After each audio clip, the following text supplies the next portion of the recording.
আসসালামু আলাইকুম এভরিওয়ান। আমি এখানে দুধ নিয়ে নিয়েছি। সম্পূর্ণ দুধটা আমি জাল দিয়ে ঘন করে নিয়েছি, যেহেতু সন্ধ্যার নাস্তা বানাবো।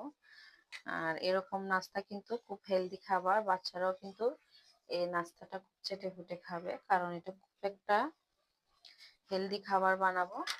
আর দেখুন আমি কলাটা ছিলে নিতেছি, কলাটা একটু বেশি পেকে গেছে।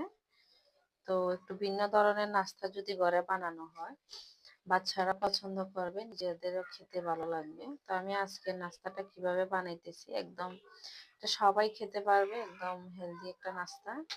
সুন্দর করে আমি কলাগুলো স্লাইস করে কেটে নিতেছি দুধের সাথে দেওয়ার জন্য।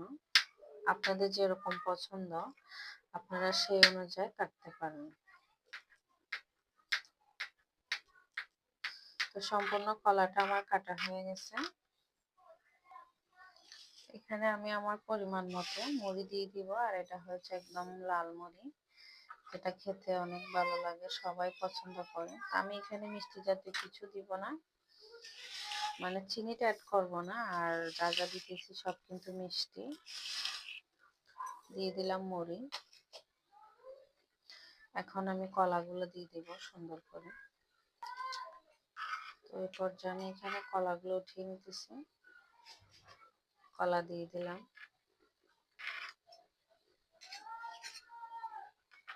দিয়ে দিব 2 পিস বিস্কিট।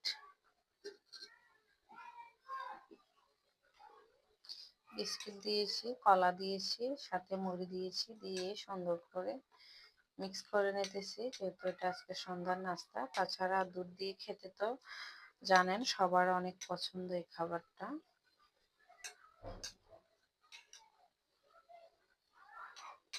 এখন আমি এখানে দিব চিরা সেট এবং বাদাম।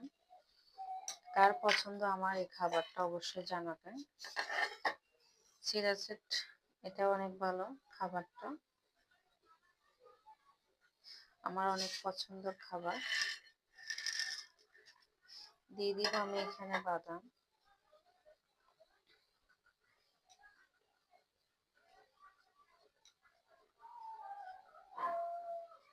কেমন লাগতেছে আমার নাস্তার আইটেমটা অবশ্যই জানাবেন।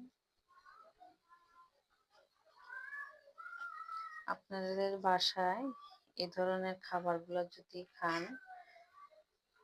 একদিন বানিয়ে, তাহলে এটা লাভার হয়ে যাবেন। কতটা অসাধারণ হয়েছে খাবারটা। তো যদি আমার ভিডিওগুলো ভালো লাগে অবশ্যই লাইক কমেন্ট দিয়ে আমার